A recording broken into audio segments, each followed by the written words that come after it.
I'm just living my life. It's that simple. My Most of thinking us, language yeah. is English, but गालियाँ हिंदी और तमिल में आती हैं. I wanted the lyrics to be as open. Why aren't you doing more of this? Why did you do that movie? But you take time to grow into yourself. Sing more. अभी time हो गया ना, आपको निकलना है ना. So all the burai and the True. तुम चुड़ैल #1 ho and all that. I've never been in Catfights. Yeah, you have not. There's so many incredible musicians in India. Hi, this is Bhavna and you're watching India Today. Today I'm joined by the gorgeous Shruti Haasan right here, who is coming up with her third single, Monster Machine, which I have had the opportunity to watch and absolutely loved it, Shruti. Thank you so much. What a beautiful song. It really, and you are currently embodying that entire theme and persona. Like, according to me, this is how you describe the song as well. Bold, beautiful, and really on point. But I want to know from you, what does it take for a Shruti Haasan to be able to do a song like this? Because I know it's not easy, because the theme is bold. One, it really explores female sexuality, desires in a very different way. We don't see many Indian actresses do that. You know, what does it take to be able to pull this off? Well, thank you, first of all, for all of your wonderful compliments. I feel like for me, it was just something that I had, like as a feeling inside. I was trying to describe it in a song, in a poem. I was trying to find it, and then I kind of just, it kind of just came together. And that's fine. The only way this happens is when a lot of people get together to help you do it. So this was produced by mine and Shantanu Hazarika's production company, Black. Our director is Dwarakesh, who's like such an integral part of making sure the vision is translatable and, Yeah. you know, the concept really reaches across. The DOP, the director of photography for this video is Bhuvan Gaura, who's also shot Salaar. So we kind of built a relationship through working on that film, as well as the stylist Nainika, who created the looks that yeah. everyone loves. So it's such a collaborative effort. So, I mean, I had an idea and an intention, but none of this is possible without, Yeah, you know, all of the these. support. Yeah, No, really, true, and it's yeah. like beyond. It was beyond like making a movie or something, because we do that a lot. But this was like, I was so passionate about Yeah. it, and I really wanted it to be a certain way, and they've been beyond amazing. They took your vision and really translated it into Yeah. what you had envisioned it Yeah. to be.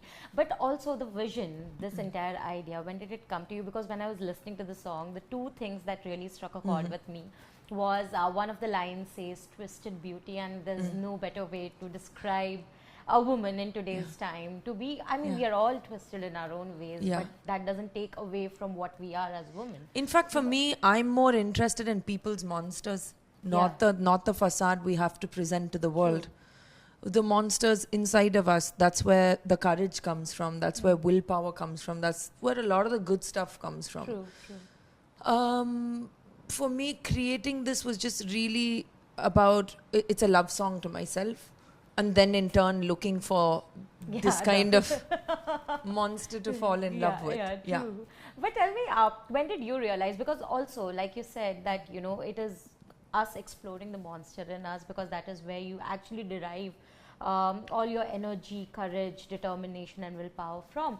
But again, for most women, that's not easy to find that monster or to identify or to realize that there is one, because बचपन से ही बोला है ना कि मतलब लड़कियां तो इस तरीके की ही होनी चाहिए. And I think लड़कों को भी बोला जाता है true. कि लड़कों को ऐसे होना चाहिए. True, true. Across the board, it's It's the unhealthy same, and toxic, like really toxic for everyone. True.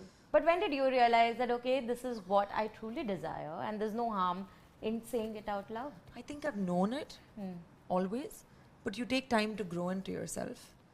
I really want to tell people that this thing of timelines, you know, like by this time you should do this, by this time you should have achieved that, by this time you should have figured this out. Like, it's just, it doesn't make sense. True. You know, and I've had the opportunity to have an incredible career where I've had different experiences, but I didn't pay attention to, and I did not give credence to the fact that I should develop this Yeah, true. voice of mine, you know, in terms of what I want to say and how I feel, and that it's okay, because I'm not here to offend people. I'm here to live my my life on my terms. That's Have you ever heard people, because you know English, I remember speaking to Arman Malik some time back, where he said that whenever you try as a musician himself, whenever he tried to do something in a different language, people would always question or tell that, you know, maybe you'll not be able to do this, or they'll be say, oh, you're trying to copy a certain international star.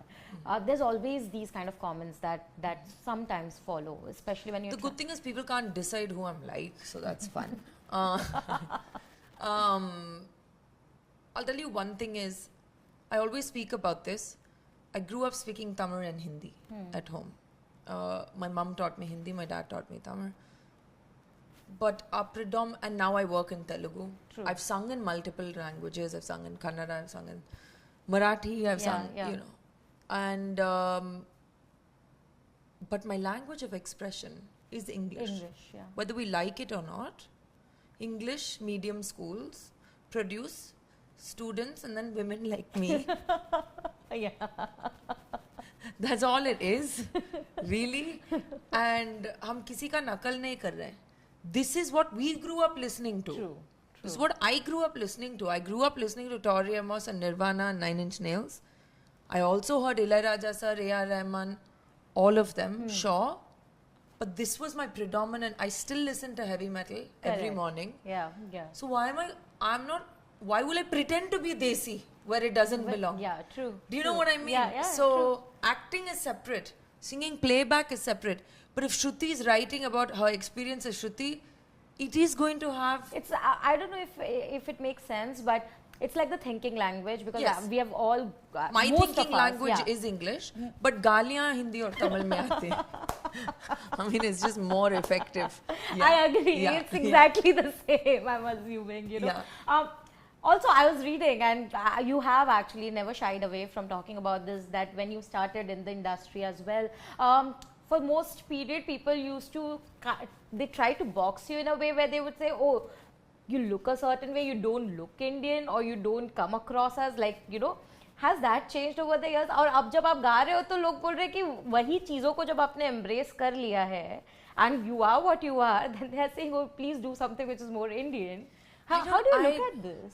Yeah, I mean, there are people who really encourage this side of me, and to them I'm like super thankful, because not just me, independent music, we need as much love as we can get, because it's just, there's so much talent and there's so many incredible musicians in India, whether they're singing in English or not, and it needs a platform as big as playback and as big as films, you know, because we need different kinds of stories. वही कहानी सुन के हम सब हाँ में हाँ मिला के कितना दूर जाएंगे, like that's what I feel. तो I beyond a point I don't listen, honestly. This makes me happy and I do it, and I'm very thankful for the love that I do get. And you have been doing amazingly well, might I just add that, you know. But again, like, you know, has those kinds of comments stopped coming now, Shruti, because you've actually delivered and your work has spoken enough, but there's always a stigma or a taboo which is still attached, or comments still being made. Listen, this is my job. I work really hard at it. Fortunate enough to get paid for it. And I'm just living my life. It's that simple. As for the rest of it, to grow and to take constructive criticisms from fellow creatives is of importance to me. To receive love with grace and humility is important for me. The rest of it can just fly its own kite, honestly. But you know, where did this reassurance sort of come from? Because you need to be really secure and assured in your talent, in the way you are within the industry. Because I know I've spoken to so many people who would at least try to change a bit about them. You know, I did change, and I think, I mean, I don't call it courage or strength or whatever. Like, this is who I am now because I don't have any other option. But it comes from reaching an internal breaking point, which I did reach, and I've spoken about it honestly, where nothing around me was aligning to me because I wasn't aligned with myself. So I took that time to completely rip and break myself down, and that's really where I met my monster. And I always say, like, instead of avoiding it or putting the monster back in the box, I let it come out and play. And every time anyone tries to box Shruti in today's time, what do you have to tell them? Boxes are strange things for those who make them, for those who pass them on, and for those who willingly get into them. We all have different boxes. True. And there are days we are in a box, and that's okay, because it could be your societal need, it could be, but it never feels great. True, never. But I also feel if you spend all your energy breaking the mold and ripping the box open, that's also a bit like try hard. Do you know what I mean? So I think to be aware that there are boxes, but they may not necessarily be something you need to accept. True. There are shelves you don't need to be placed on. So I think it's more about an ease about these things. Because if the people pushing their opinions on you are that hard and then you're pushing back hard, then there's no ease to discovering yourself as a woman, as a man, as an artist, as a teenager, whatever. There has to be just being. Like, we've all forgotten a little bit to do that. Do you think the musician, the artist in you in that sense kind of helps you have that sanity and that balance? Because if it's not, I mean, acting, yes, but if you're going through maybe a turbulent period in that sense, it's the other thing sort of makes you the feel mediums better. are really different. There are things in acting that I receive as a human being and an artist that are like so meaningful and valuable, and uski na bahut how do you say, like, it has a deep impact across me. But when it comes to music, it's so, a movie is made with many people, it's somebody else's story, it's someone else's words. No one can make a movie entirely on their own. True. I feel they can, but like not really. Yeah, true. But I can make a song entirely on my own on the piano. And there's something really powerful about that. True. Creating my own corner and resonating on like a feedback loop of self-affirmation. True. Yeah. And you've done that, right? Like, but tell me, when did that shift happen for you, Shruti? Because when you start, everyone wants to just gear and just do everything in their mind. After I turned 30. 30 is the key then. I think so.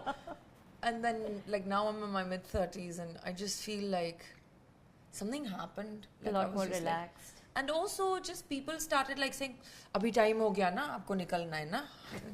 Abhi ho gaya na, acha, nahi kaun hai." You know, I was feeling so much of those pressures, which were like nonsense, really. True. When you're getting married, and I was like, okay, no, none of this is my problem. Yeah. None of this is me. Yeah. And I just started to enjoy. Because I remember I was just watching Karina's interview recently where she spoke about how she was so fierce before she turned 30. And also sometimes you delve into the usual pehle bolte the catfights and other things, right? Because people came across I've never as been in fierce. catfights. Yeah, you have not. No, because when a woman lets me down, she's letting herself down, and the sisterhood down is what I always say. Yeah. No, I agree. Yeah. But you know, what she actually meant was it is only after her 30s when she sort of relaxed, because you look at things a different way, and that is exactly how I resonate. Yeah, like, I think so. I think we're just like, okay. You stop worrying about things which mattered before that. Because I think the things that matter start to change. True. And it doesn't mean being a wife or being a mum. True. A woman like me, that's not my priority right now. True. It is going to the next step of my professional life. It is being a better woman and person to the people in my life. And it's creating art that I enjoy. Yeah, true. And then the rest, I guess. But is this, I mean, the self-assurance, is that also the reason why you have been able to pick the kind of films you want to be part of without really taking a lot of burden on your shoulders? I've always been a bit strange. I've always just kind of been a machine monster. And that's, no, now it's a little bit more systematic choices. I've been a bit weird. That's all. Because people will be like, "Nahi, ye karna hi chahiye," and I'd be like, "No." And then they would be like, "Why is she doing that film?" Yeah. Like, it baffles. I've just kind of gone with the flow. Yeah. But have you ever heard when you are someone who has a mind of your own and a voice of your own, Not many people, especially in a predominantly male-dominated industry, don't take it well. But also, I mean, have you had, despite being the fact that you are Kamal Hassan's daughter, despite that, were there moments where people... No. Because of that also is another chapter. You know what? मैं एक बात बोलूं, like in the beginning they used to say arrogant hai. And you know, I was going through my own insecurities and fears. So as women, we put up fronts that are so like impenetrable. I take the time now to try and see into people and to look into them and see what's underneath that, what's behind that. That's something I owe to people around me for what I went through. The other thing is, it was always, she's arrogant. I was never arrogant. Like, God, you know, is my witness, hand on my heart. If a guy did the same thing, it would have maybe been taken differently, you know. I don't know. I've now realized that there are a lot of microaggressions. So that meri andar ki feminist, like, you know, wo jaag jati hai. But I also don't go around burning the bra, so to speak. It's a balance. It's about me feeling happy. I'm not a man hater. I think one of the biggest problems in society today is men's mental health and no one addressing that and the pressures they feel. So I just want all of us to have a communication across the board. It's not a fight against each other. It's not. It's fight for going together, like, you know, because I it's think coexisting, right? I think people, we need to like understand each other more. Because I keep hearing this most of the times. There's this different way of people. I mean, if you call yourself a feminist, it's also to do a lot with the way society looks at it. Most of the time it's like, oh, then you must hate men. No. Why would I hate men? I'm a feminist, which means I'm looking forward to an equal world eventually, and that's about it. Absolutely. But I get what you're saying. I mean, that's why Monster Machine to me made a lot of sense, also because you're trying to show different facades of women. At the same time, talking about things which we don't talk about. The archetypal, like the standard witch on the stake is something that I burnt at the stake, is something I wanted to put, because ये जो चुड़ैल witch हर culture में होती है, हर ज़माने की एक witch होती है. The burning of the witch at the stake never ends. True. And मैं एक बात कहना चाहूँगी कि अभी भी जो चीज़ें जा रही हैं on social media, 10 years from now, we're going to look at it and people are going to be very embarrassed. I agree. Like, now they look back at stories of 90s mein, what questions they asked heroines, what they asked pop stars in the US. Like, are you a virgin? Do you know what I mean? True. And that time, these women had to answer these questions. And now we're like cringing and we're like, that's disgusting. There's a lot of that currently happening on social media, on the questions we're asked, on the things. And I know in 10 years, people are going to be like, that was gross. बहुत ही खराब था वो question. और अभी चल रहा है वो, you know? No, I completely agree with you, because I feel that good sense will prevail eventually. And that's when they'll look back and they'll be like, did we really like... participate. Were they really asked these questions? Because I know when I watch some interviews from the 90s or like early 2000s, I'm just like, did they really ask this? Oh my God. So I do feel that those things are changing, and social media gives opportunity and platform to a lot of incredible things. But to a lot of people who are like really not happy with themselves either. So it's interesting for me to represent dark sexuality, because we're sexualized so much in a way that we don't agree to. So I wanted to take charge of the dark sexuality. I've done it incredibly well. Thank you. About your music, about you being a musician, you're trying to learn different things all the time, and there's just so much. So much in music that is still untapped and you would want to. But if I may ask, what's the next thing or a next instrument that you perhaps I'm not a great instrumentalist. I play the piano. I'm trained in tabla because of Hindustani That's Sangeet. very good, you know, because I know it takes a lot of I've energy. never been able to play the guitar.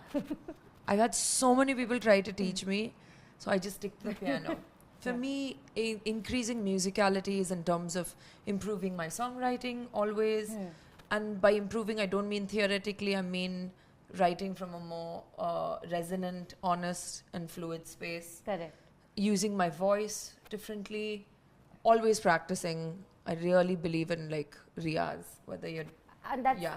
the hallmark of a good musician. I mean, eventually. yeah, we just need, it's all those hours of practice. It just never stops for me. Yeah. And I'm really looking forward to seeing you do more in music and film stuff, of course. So since we are And collaborating with into other the- musicians. I was going to ask, Yeah. but I thought that maybe, I don't know, is it too soon to ask? Is there a bucket list that you have? Because in today's time especially, it's no more a dream. You can't. No. I actually mean, make for me, it's not like a bucket list, but sometimes I'll see someone maybe on Instagram and I just reach out and I'm like, I love what you're doing. It may or may not turn into a collaboration, but I think it starts with appreciation. True. I think that sometimes people are like, we think you should collaborate with this person. I'm like, no, because there isn't enough mutual respect. Do you know what I mean? Yeah. Because I feel like even if you're jumping across genres and stuff, that's amazing actually, but you need to have that mutual respect for what they're creating. True. And true. them for what you're creating. You know? Absolutely, And yeah. then it comes together. So yeah, there's some people, but I'm like really, I love collaborating with other musicians. It's probably one of my favorite things to do. So, if I may ask, at this point, who is the top of someone's music that you really appreciate at this point and you would love to collaborate with? Oh my God, there's so many. It's not fair to say just one. Maybe at the top of your head. We can always have favorite. Like for example, right now at the top of my mind, because I just heard your song, it's Monster Machine. Like Right. I would love to see you collaborate with other people. Like in that sense, There's too many people. Honestly, there's Acha, too okay. many. And I'm not trying to be diplomatic. I just don't want to like mess up and like say one person and leave. But you know, one interesting, I'm so sorry, I'll just take the Yeah. last two questions. The one interesting thing you said is that you reach out to people when you feel like, okay, Yeah. I love. Is that difficult sometimes? Because, you know, a lot of people. No. Really like. I'm really active on social media, and it's not just other musicians. Like there's a lot of really funny content creators, and I love following them, and I love interacting with them because it's just that's the amazing thing. यही अच्छी बात है इसके, like with all the burai and the True. tum chudel number one ho and all that, which is like, thank you for calling me that, by the way. But it's really nice to see the stuff people are creating, like True. the things people are creating through comedy, through art, through fashion, through cooking. It's just, it's so good. So Yeah, I love reaching out and being like, yo, that was good. That was really good. And I absolutely love seeing you experimenting. Salaar, of course, is one of the biggest release coming up by the end of this year, and we will see you in that film. Yeah. Tell me your experience, perhaps, because it's been delayed a bit. Were you a bit disappointed about it? Because we have No. spoken a lot. I don't know if you recollect. We have spoken a lot for Telephonics, and every time, of course, we have asked you about Salaar, and you'll be like, you know, this is a great film. I'm really excited. And I am still really excited. It is a great film. I can't wait for everyone to watch it. There's a number, it's a really large scale project, and there are a number of permutations, combinations, variables, so many things that come into play that people don't see. True. And that's really for the director, producer, all of them to like figure out. So I am on the same page as them, and I'm like really happy that it's finally coming out. I can't wait for people to see it. And I've had like the best experience on this film personally as well as professionally. Yeah. I've had a lovely time. And personally, I have to say, Monster Machine was shot by Bhuvan Gowda, who shot Salaar. The art director, Chalapati Garu, is also part of Monster Machine. Yeah. And as well as Prashant sir was kind enough to say, you can use one part of our set that's not in the movie. Correct, yeah. So when my director Dwarakesh and I sat down with Shantanu, who's my producing partner, to put this all together, we were just like, wow, they're so This generous. really fell in place. Yeah, it's not falling in place as much as their generosity. And I'm really happy. I'll tell you why, because my taste and aesthetic and like what I've watched, I've loved like the Zion scene in Matrix and like Mad Max and like I love Donnie Darko. Yeah. So I love that whole space of the gritty visual. So honestly, I would have not picked any other DOP other than Bhuvan sir anyway, because that is my aesthetic. True. So it was really amazing. Lovely. On that note, thank you so much. Thank Shruti. you. Are we going to see you in more movies as well next year? Yes. Okay, lovely. On that note, thank you so much. Thank you. And all the best.